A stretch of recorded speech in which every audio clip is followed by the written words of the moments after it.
Udhna police સ્ટેશનમાં તારીખ 19ના રોજ રાત્રે એક 3 છોકરીઓ પોતાના ઘરથી જતી રહી છે એ પ્રકારની મિસિંગની ફરિયાદ દાખલ થયેલી હતી. આ છોકરીઓના ફેમિલી મેમ્બર્સ સાથે ઇન્ટ્રોગેશન કર્યું ત્યારે ખબર પડી કે એમની બાજુમાં જ રહેતા બીજા બે ઇસમ છે. તેનું નામ છે મોહમ્મદ કલીમ અબ્દુલ લકલામ, શેખ, ઉંમર વર્ષ 22, જેઓ અત્યારે મજૂરી કામ કરે છે પટેલનગર ઉધનામાં. બીજાનું નામ છે મોહમ્મદ આવેશ અહમદ અતિક શેખ, ઉંમર 24 વર્ષ, મજૂરી કામ કરે છે પટેલનગર ઉધનામાં. મૂળ એ યુપીના રહેવાસી છે બંને. અને આ બંને છોકરીઓ સાથે પ્રેમ સંબંધ થતા એ બંને છોકરીઓ અને આ બંને છોકરાઓ ઘરેથી રાત્રે નીકળી ગયેલા હતા.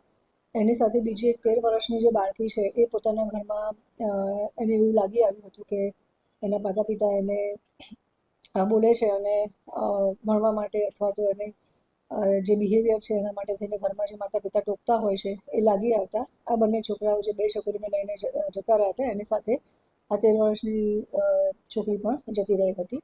અમારા ટેકનિકલ સર્વે રાત્રે જ અમે લોકોએ ફરિયાદ દાખલ કરી અને તપાસ ચાલુ કરી હતી. ડી સ્ટાફ અને ઝોન 2ની એલસીબી કામે જ લાગી ગયા હતા અને વિધિન અ શોર્ટ ટાઈમ અમને હ્યુમન ઇન્ટેલિજન્સ અને ટેકનિકલ સર્વેલન્સના આધારે ખબર પડી કે આ લોકો ઉધના રેલવે સ્ટેશનથી બેસી અને નાગપુર બાજુ ગયા છે અને નાગપુર ટ્રેનમાં બેસીને રવાના થયા છે. જે રેલવેની ટીમ છે એને અમે કોન્ટેક્ટ કર્યો હતો અને રેલવે પોલીસે પણ લોકલ પોલીસને સપોર્ટ કરી અને જે નાગપુરમાં એ લોકો ત્યાં રેલવે સ્ટેશન પર ઉતર્યા હતા તેના સીસીટીવી ચેક કરતાં ખબર પડી કે જે 2 છોકરા અને 3 છોકરીઓ છે એ બરોલી રાજપતિ સાગર એક્સપ્રેસમાં બેસી અને ત્યાંથી રવાના થયા છે.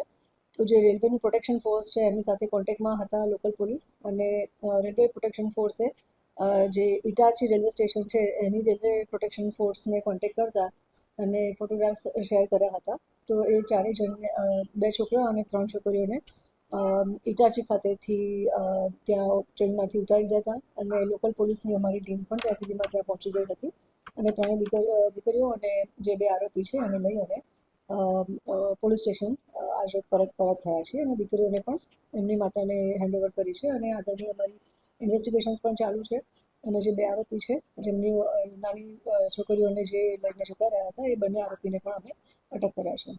મૂળ સીસીટીવીના આધારે જ અમે આખી આગળની લાઈન પકડી હતી અને રેલવે સ્ટેશનમાંથી એ ઉધનાથી ગયા હતા એટલે ત્યાં રેલવે સ્ટેશનના પણ સીસીટીવી ફૂટેજીસ ચેક કર્યા હતા. પટેલનગરના જે એમનું ઘર છે તેની આસપાસના પણ સીસીટીવી ફૂટેજીસ ચેક કર્યા હતા જેમાં ખ્યાલ આવ્યો હતો કે આટલા લોકો ત્યાં સાથે મળીને ગયા છે અને ત્યાં આગળ ડાયરેક્શન ચેક કરતાં ખબર પડી કે રેલવે સ્ટેશન આવ્યા છે. ત્યાંથી ત્યાંના સીસીટીવીમાં જોતાં ખબર પડી કે એ લોકો ત્યાં આ રીતે ટ્રેનમાં બેઠા છે.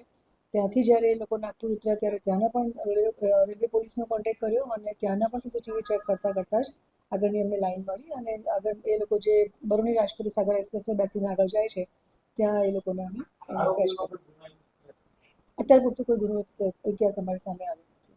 એ લોકો બંને બાજુમાં જ રહે છે અને મૂળ યુપીના છે અને લેબર વર્ક મજૂરી કામ માટે લોકો અહીંયા